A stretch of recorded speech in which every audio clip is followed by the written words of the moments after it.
All right. Hopefully everybody can hear me. I see already some people that I know from my past. I see Jill there. Hello, Jill. Um, my name's Kyle Camarda, as you heard, and I'm a local chess coach.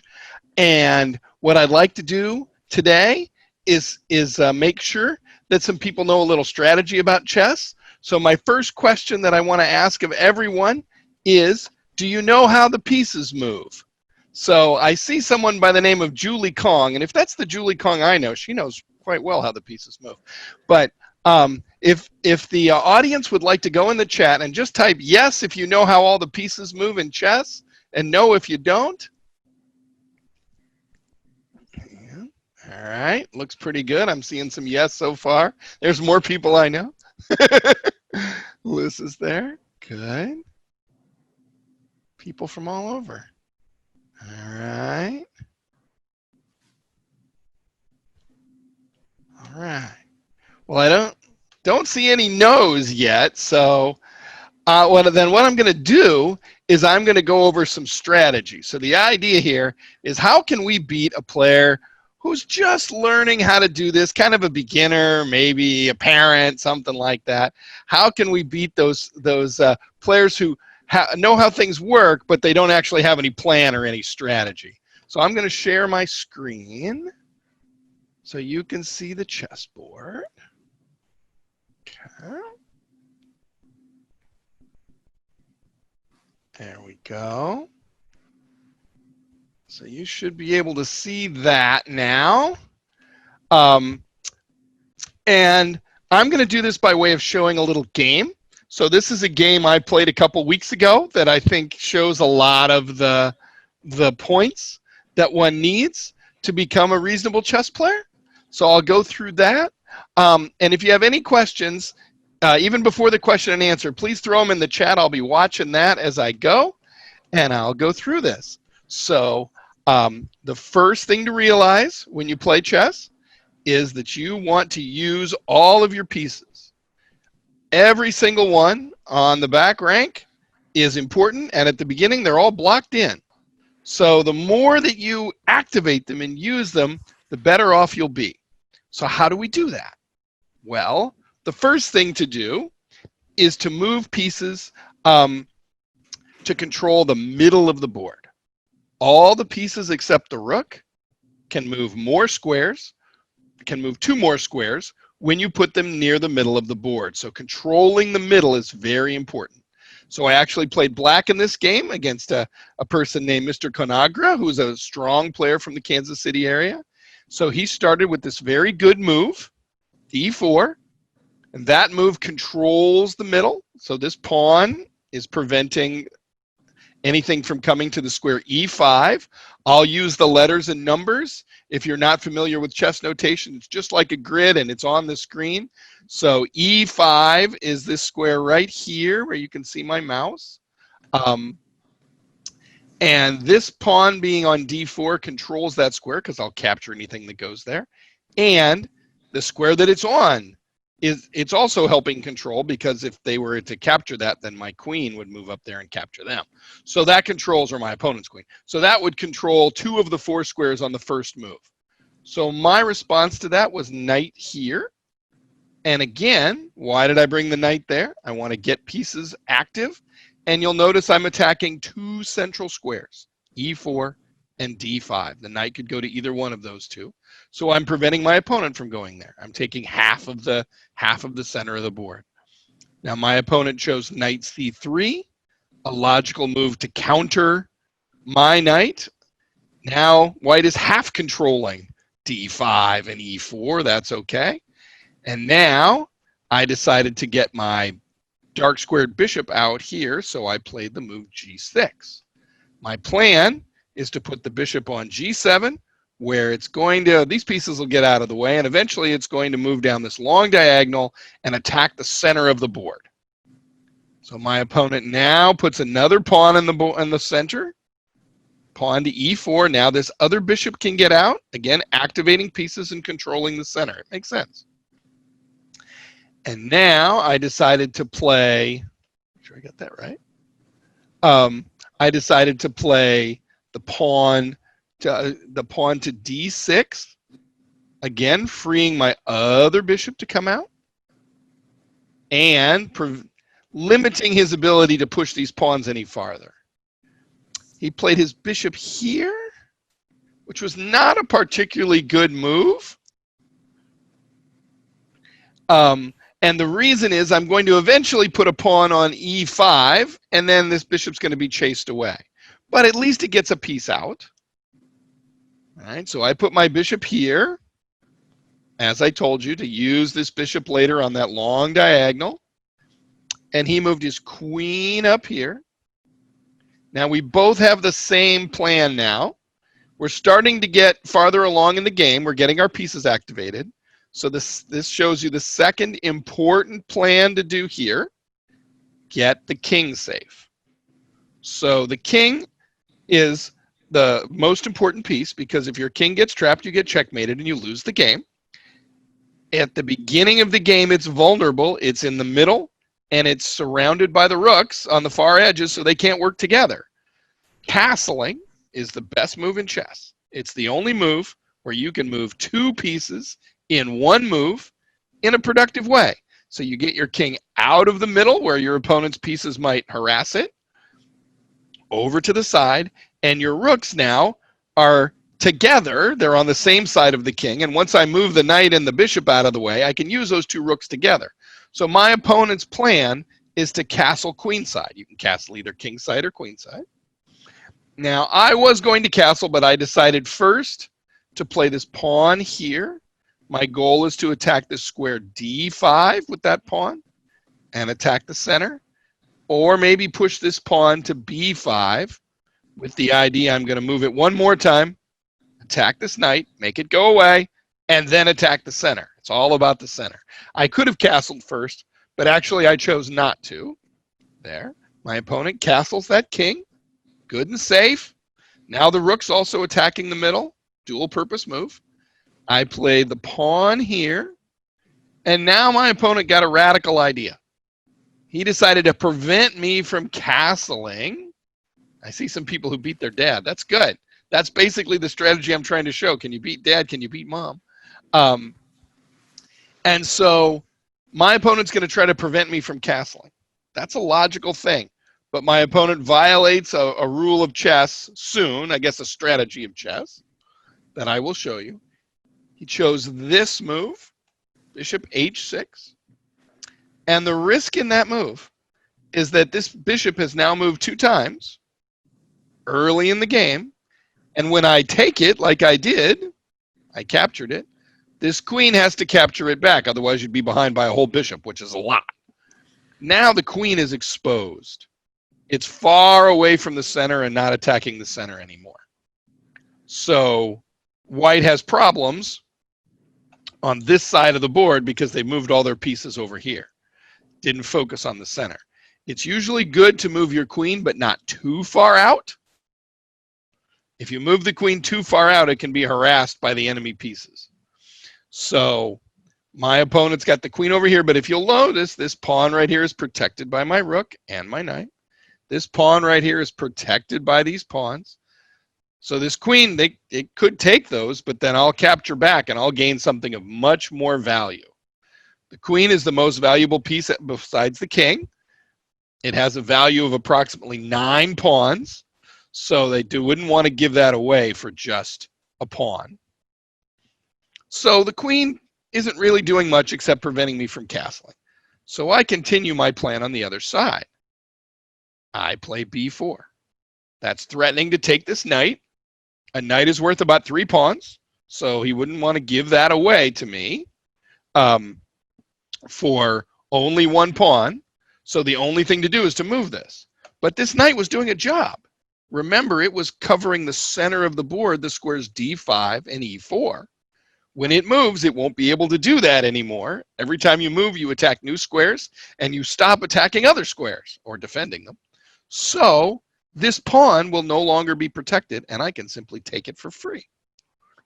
So he has to retreat. He moves his knight back to e2. And then I took this pawn. I gained an extra pawn, and I also made a big threat.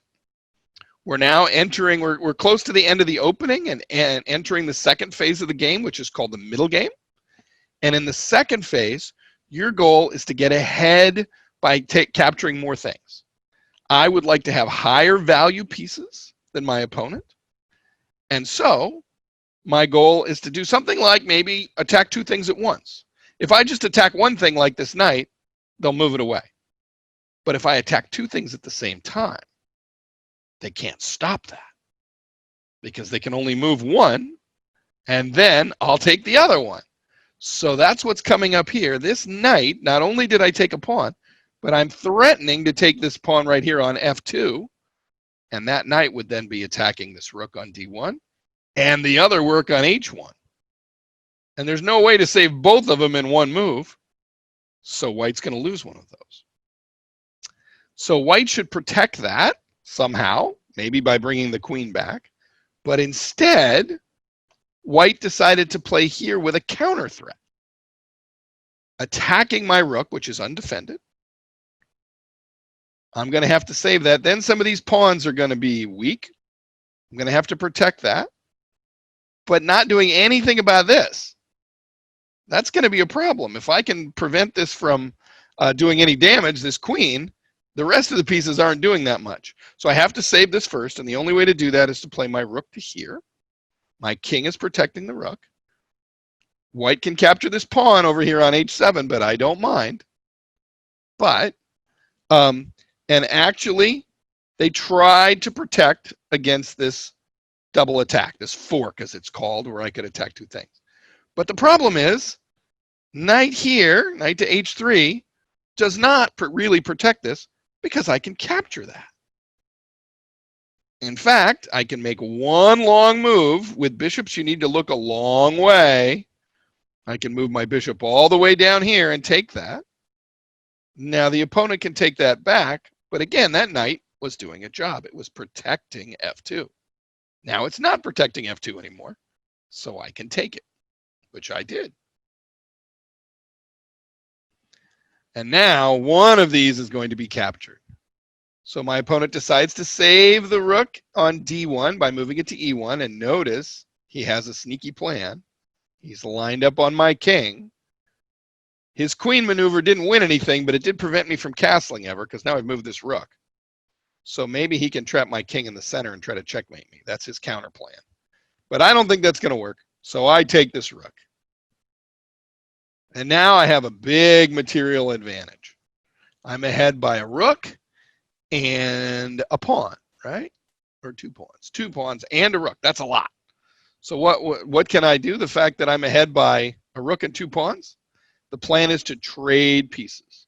If I could trade queen for queen, rook for rook, knight for knight, maybe knight for bishop, I would have an extra rook. And my opponent would have nothing except pawns. And that rook would then run around and take all these pawns, and I can make all the queens I want and checkmate later. So that's the easy way to win. And my opponent wouldn't really have any counter plan against that. So what I'd like to do is trade pieces whenever possible from here on out. That's my strategy. So my opponent develops a piece. That's a good move. Note this bishop attacking on the long diagonal. We were talking about that before. It's also threatening to take my knight right away. And also, it's threatening to maybe take this pawn. So I decided to let my opponent have this knight. I could have saved it, but I decided first to play a safe move, pawn here, so I can use my queen to defend things. So I played e6. The knight's not really going anywhere, so my opponent decided they were going to take it later. So they played knight to f4. Note now there's 2 pieces attacking this. It is protected, but I have to be careful to calculate carefully. But now I found a nice move. I played queen here. That was my plan with e6. And what you see is another tactic. Suddenly this knight can't move. Why can't the knight move? Anybody know in the chat why this knight can't move? I'll watch and see if anybody knows that. Why is that knight stuck? No, you don't know why it can't move? Well, it will check you. Exactly. If the knight moved, white would be in check, and that's not a legal move. That's called a pin. It's not that it shouldn't move, that's a bad idea. It's illegal for that knight to move anywhere. I lined up my queen so that if the knight moves, right? If the knight moves, I would get the king, which is not allowed, right? You can't put yourself in check. So the knight can't move at all. So now I know it's not going to come get me because it's paralyzed, at least temporarily, right? So, and if they do something else, I'll just take that knight because it's unprotected. Plus, that knight is now doing a job. It's protecting this bishop. Otherwise, I'll just take the bishop for free, and it can't move. So the only way white can hold together this whole thing is to protect this knight. So the only way to protect the knight is with the rook. So now the rook is protecting the knight is protecting the bishop. So now they're safe, but they can't really do anything. They're just tied down. So now I played the move d5 to prevent this bishop from doing anything dangerous on this long diagonal. The game is almost over. My opponent played king to b1. That's a good move because now it's not on the same diagonal with this queen, so now the knight's not pinned anymore. The knight can now move legally. It's going to be hard to win if white can't move any of these pieces, the knight or the bishop or the rook. Now they can't. But still they have this problem. If they move the knight, I'll take the bishop. Okay.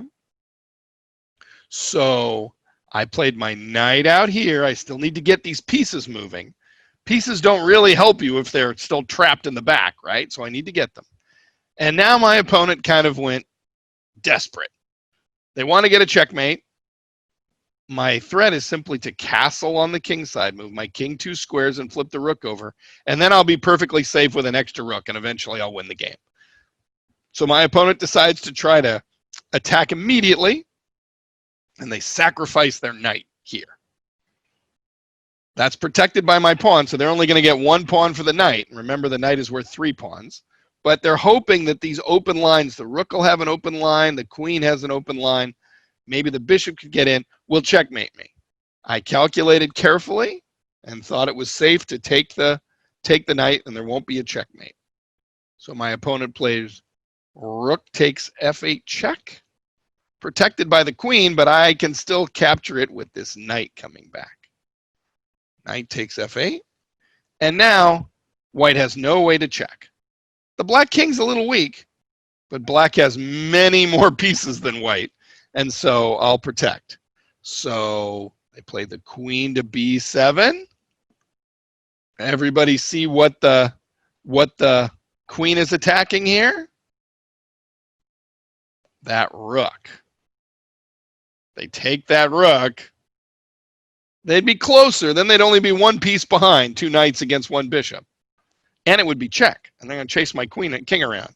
So I want to prevent that from happening. But actually, I decided to let them take it. And here's why. I took this bishop.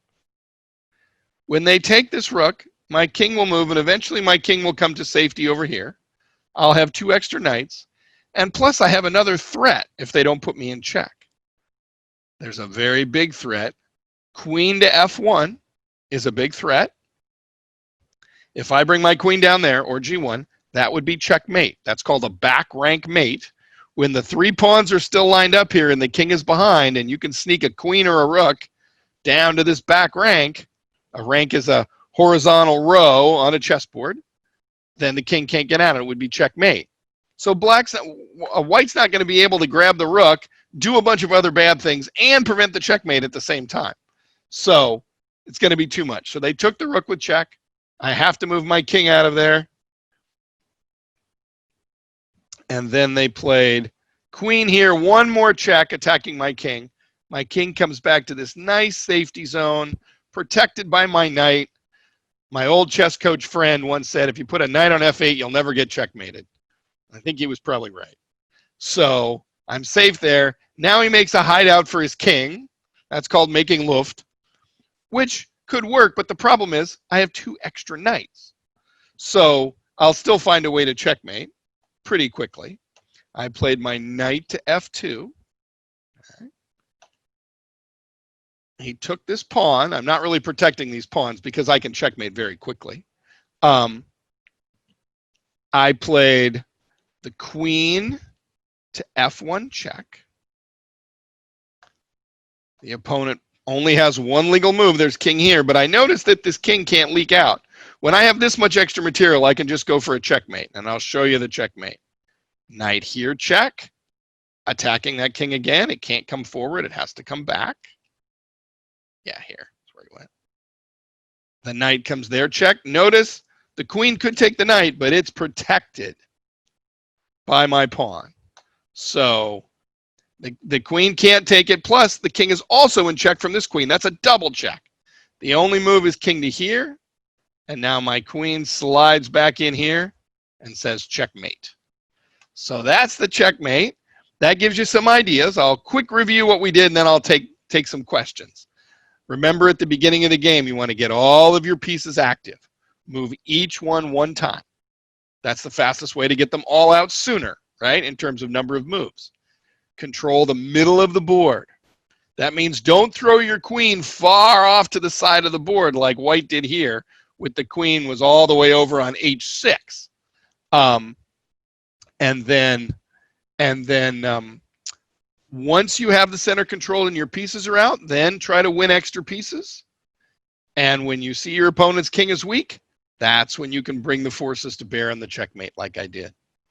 I hope this little lesson was helpful to you, and I'd be happy to take any questions you can put in the chat.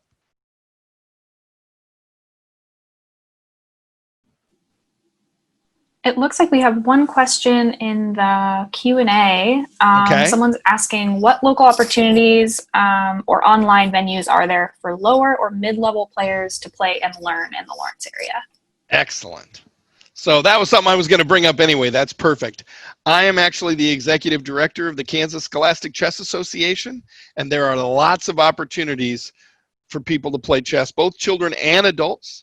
We run about 5 tournaments a year in Lawrence and another 20 or 25 all over the state of Kansas. And those tournaments are not just for top level players. They use this wonderful thing called the Swiss system, which means players who are winning more games play against each other, and players who are losing games are playing against other players who are losing games. So at the end, everyone's playing someone who's right at their level. They also have adult sections. So if any of you want to come play, you can do that and get better. What I've found is we have a culture of teaching in the KSCA. So especially I also coach there's the website right there, ksca.us in the chat. Excellent. I also coach the Free State High School chess team.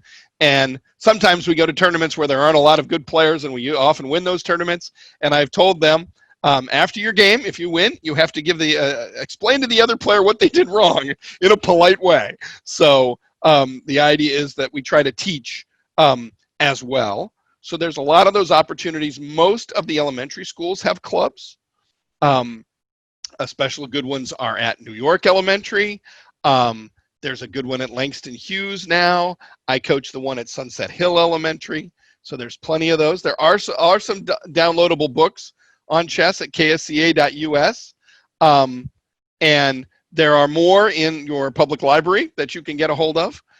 There's also a Lawrence Chess Club that meets on Monday nights at Perkins Restaurant, not during pandemics, but all the rest of the time.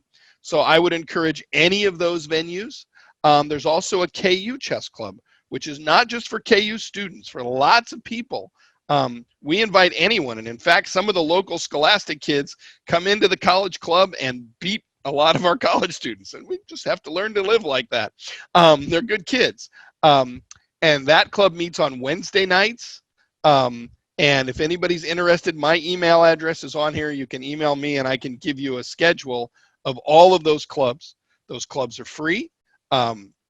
Sometimes they have teaching, but I would definitely recommend doing this through school. That's almost the best way to do it. The Kansas Scholastic Chess Association is an association of schools. So we're always trying to grow within the schools. And come to a tournament. Don't be afraid. You're not going to win them all, but that's okay, right? Losing means you learned. And that's the best part about it, right? You either win the game or you learn something, sometimes both. Other questions?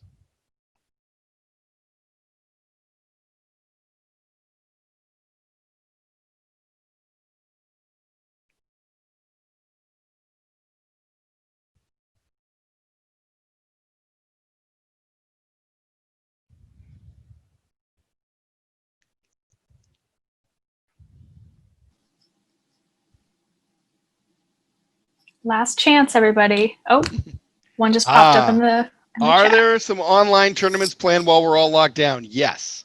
There is a private company out of Kansas City that is running tournaments mostly for Kansans. So, unlike the nonprofit that I'm the executive director of, this is a private company, but anyone is welcome to play. And that would be you go the website you go to. I'll type it in the chat, and then or somebody else can echo it in the chat so everybody. I can send. Can I send it to everybody? Yeah, I can do it. The website is acerook.com. That is a private company holding tournaments. They're holding them on Wednesday nights and on Sundays. Those are mostly for top level players, though not necessarily old ones. There's some very, very strong 10-year-olds in those tournaments. And then I'll answer that other question I see. How do you castle again? Oh, yes. And the question about how old I was. I'm actually a late bloomer. I didn't start playing chess seriously till I was 11. I could beat my dad, and I thought that's all you needed. And then I went to a chess club in my hometown in California, and there was only one other person there, and he beat me every single time. And I said, how did you do that? And he said, well, I studied and read books. And I went to the mall. I was 11 years old. I got a book. And the next time I came, there were some other people, and I didn't lose all my games. So I found out there's a lot more to it than that. And there is quite a lot. Some of our students in Lawrence study a lot of chess to get really good at it. It's just like any other sport. The more you practice, the more you study, the better off you'll be. So I see a question about castling. I'll just get that one real quick. To castle, you must have both pieces out of the way, the knight and the bishop, and sometimes the queen that are in the way. Then you move your king 2 squares and flip the rook over next to the king. So 2 squares. I will go back. I'm still sharing my screen so you can see White's castling move right here. White wanted to castle on the queen side, so they moved the king over 2 squares and put the rook next to the king. Very good move. Now the rook can get in the middle, and the king is more protected on the side. So I tell my students that castling is the most important move in chess and my favorite.